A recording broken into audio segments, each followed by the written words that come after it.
오늘은 딱 한 가지 때문에 미국 주식 매도 버튼에서 잠깐 손을 떼주셨으면 합니다. 지금은 기업 실적이 갑자기 무너져서라기보다 돈의 흐름, 가격을 더 크게 흔드는 구간일 수 있습니다. 따라서 본 대본은 매수 매도 추천이 아니라 왜 미국만 답답해 보이는지 구조를 이해하기 위한 설명입니다. 최근 한국 시장은 호실적이 쌓이고 정책 기대가 강해지면서 흐름이 좋게 보이는 날이 많았습니다. 반대로 미국은 같은 반도체 AI 이야기인데도 고점 이후 조정이 길어지고 회복이 더딘 모습이 나타났습니다. 이때 미국이 끝났다로 결론을 내리기보다는 시장을 움직이는 돈의 방향이 무엇인지부터 확인하셔야 합니다. 과거에는 미국이 흔들리면 한국도 같이 흔들렸습니다. 새벽에 미국 반도체가 조정받으면 다음날 한국 시장이 크게 흔들리는 장면이 반복되기도 했습니다. 그런데 최근에는 미국이 지지부진해도 한국을 포함한 일부 아시아 시장이 상대적으로 견조해 보이는 구간이 있었습니다. 이 괴리를 이해하려면 미국 내부에서 어떤 요인이 유동성을 압박하는지부터 보셔야 합니다. 오늘 핵심 키워드는 TGA입니다.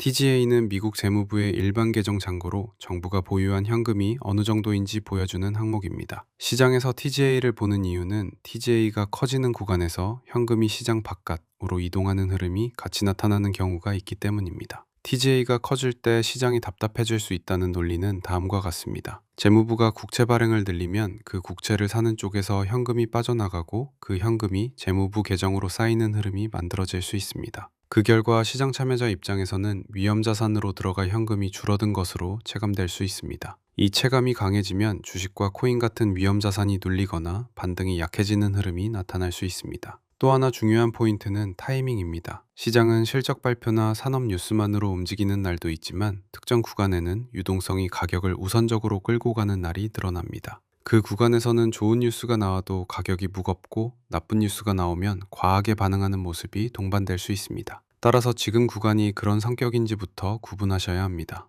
여기서 주의하셔야 할 점도 분명히 말씀드리겠습니다. TGA의 변화가 단일 원인으로만 움직이는 것은 아닙니다. 세금 유입, 정부 지출, 국채 발행과 상환 등 여러 요인이 함께 작용합니다. 또한 TGA가 늘었다고 해서 즉시 하락이 확정되는 것도 아니며 줄었다고 해서 즉시 상승이 확정되는 것도 아닙니다. 다만 유동성 환경이 완화되는 쪽인지 압박되는 쪽인지를 판단하는 데에는 중요한 참고축이 될 수 있습니다. 영상에서 강조하는 또 다른 지점은 세금 환급 시즌의 역설입니다. 보통 1월부터 2월은 세금 환급으로 현금이 풀릴 수 있다는 기대가 생기기 쉽습니다. 그런데 동시에 국채 발행이 늘고 TGA가 유지되거나 증가한다면 시장에 남는 유동성이 기대만큼 늘지 않을 수 있다는 해석이 가능합니다. 이 부분 역시 단정이 아니라 현금 흐름이 실제로 어디에 남는지를 확인하자는 관점으로 이해하시면 됩니다. 지금 구간에서 사람들이 가장 많이 착각하는 부분은 뉴스가 좋아지면 바로 오른다는 기대입니다. 유동성 압박이 강한 구간에서는 좋은 뉴스가 있어도 자금이 들어오는 속도가 느릴 수 있습니다. 반대로 유동성 압박이 풀리기 시작하면 특별한 호재가 없더라도 가격이 빠르게 회복되는 구간이 나타날 수 있습니다. 따라서 뉴스 해석과 별개로 유동성 지표를 분리해서 보셔야 합니다. 또한 한국 시장의 강세를 한국만 예외로 단정하실 필요는 없습니다. 시장마다 투자자 구성과 수급 구조가 다르기 때문에 같은 글로벌 환경에서도 상대 강도가 달라질 수 있습니다. 다만 미국이 장기간 답답해 보일 때는 미국 내부의 유동성 요인이 병행되는지 확인하는 것이 합리적입니다. 그럼 확인은 어디서 하셔야 하겠습니까? 첫째, FREAD에서 TGEA 관련 시계열을 확인하실 수 있습니다. 대표적으로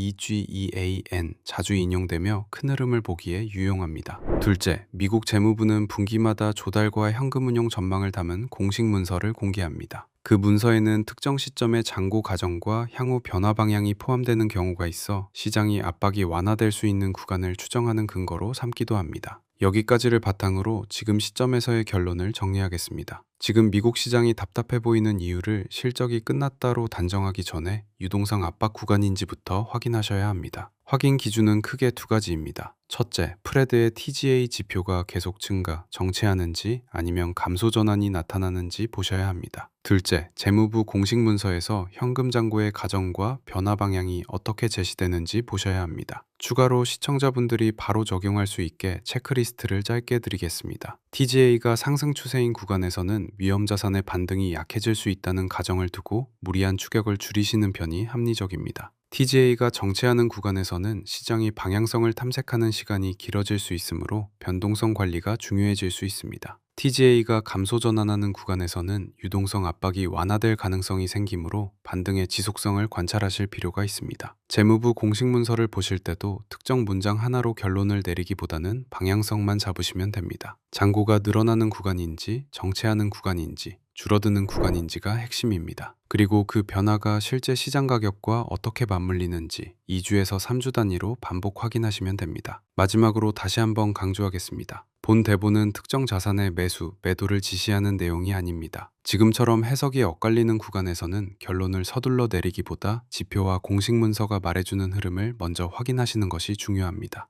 따라서 매도 버튼을 누르기 전에 TGA 흐름과 재무부 공식 문서의 방향성을 함께 체크해 보시기 바랍니다. 정리하면 지금은 왜 떨어졌는지를 감정으로 설명할 때가 아니라 돈이 어디로 이동하고 있는지를 데이터로 확인할 때입니다. FRED의 TGA 흐름과 재무부 공식 문서의 잔고 과정이 같은 방향을 가리키는지 확인하시기 바랍니다. 두 신호가 동시에 완화 쪽으로 움직일 때 시장의 표정이 바뀌는지 관찰하시면 됩니다.